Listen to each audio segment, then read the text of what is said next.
We've been following the recent capture of the Venezuela president and its impact on energy markets, but what could it mean for U.S. farmers? I'm Clinton Griffiths. The former president, Nicolas Maduro, pleading not guilty to federal drug trafficking charges in a U.S. courtroom on Monday. AgDay's Michelle Rook joins me. Michelle, this goes beyond Venezuela's vast oil reserves. Right, Clinton, the energy market will obviously be the biggest long-term benefactor from these developments, but that could impact farmers by eventually lowering diesel and fertilizer costs. The reopening of critical export corridors for U.S. rice, corn, wheat, and other ag products is also a potential positive. So far, though, the market reaction has been muted. With new leadership in Venezuela and the stabilization of their government, it could be a potential positive for the U.S. energy sector. Crude oil has the biggest macro market impact, according to Bob Elliott, appearing on AgriTalk. It has some of the largest proven oil reserves in the world. It is consistently undersupplying oil into the market relative to what it could.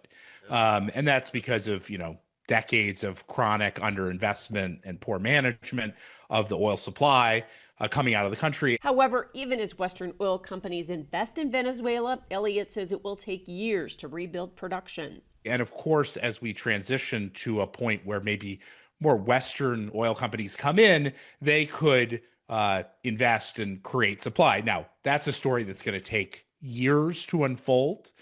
So it's not like U.S. is going to see much of a benefit in the immediate term.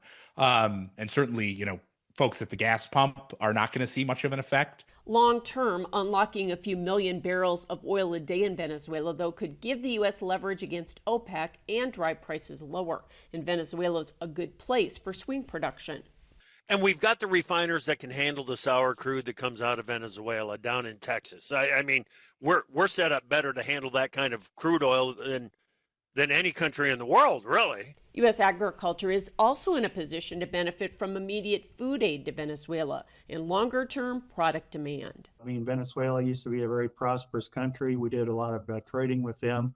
The uncertainty in the world with the leadership that was there, the drug problem and all that. So as we go forward, I think all the markets look at that as a positive situation going forward. Another key for the market is whether China is upset with the U.S. for intervening in Venezuela, possibly unraveling the trade truce. Will they kind of retaliate some or make some, different tariff implications, or will they continue to buy as they agreed to? China has invested in Venezuelan energy, and this is a setback regarding their political influence in Latin America.